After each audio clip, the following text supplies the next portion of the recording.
When I lost, and I lost 9 people within 3 months. People said, how did you survive that? I don't know. I just got up and walked around, I think. And I went to the doctor, and I was sitting there for my annual checkup, and he said, you know, you're really depressed. It's funny to talk about it now. It wasn't then. Because I lost my mother, my father, my best friend, my daughter-in-law's brother who was only 29. It was just, you know, I kept saying to my staff, let's put lamb's blood over the door. I mean, it got to be crazy. He said, well, you're depressed, so I think I should give you something. I said, depressed? I'm in grief. What are you going to give me for grief? And when you give me something for grief, if you should give me something, what happens when that wears off? Now, I'm not talking about something that is chronic or clinical depression or bipolarism.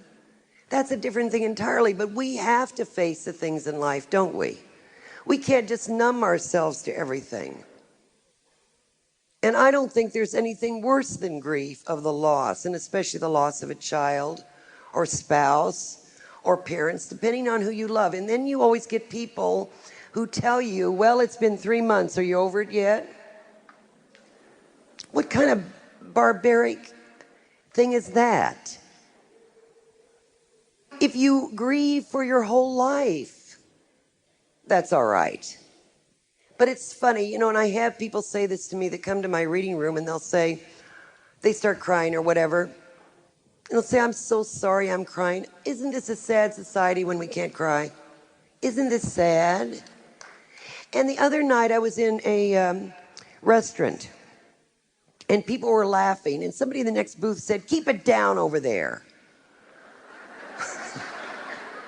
I said, well, now we can't laugh and now we can't cry.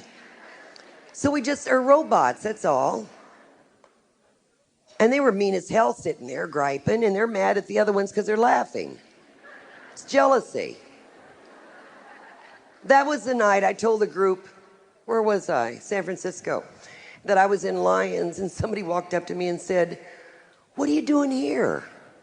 I said, well, I'm hungry, I guess.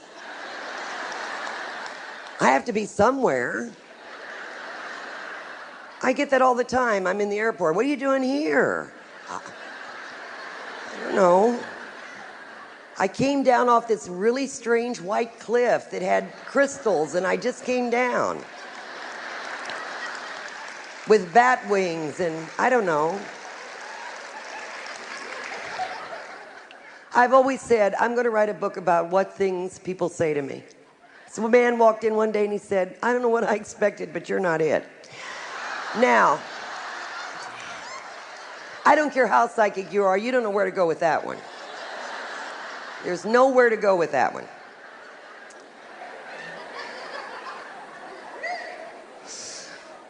If you're having problems with your heart, you may ask yourself tonight, who broke it?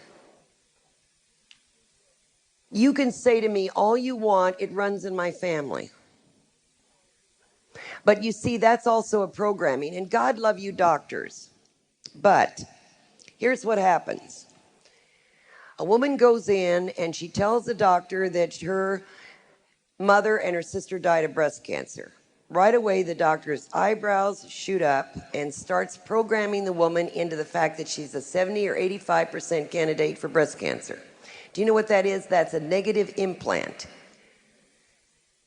Now, when this happens, you go for your mammograms, but tell the doctor you were adopted.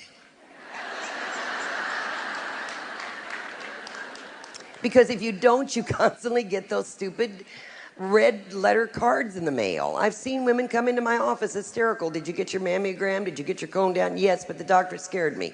Forget that. Unplug that. You see, we're taught now to not find anything wrong with anybody. We want to find something wrong with you. Guess why? That's money. Even my doctor said to me, I have something to tell you. And I thought, oh, here we go with this. He said, you have absolutely nothing wrong with you. And he's upset. I said, well, I'll come back next year. Maybe we'll try again.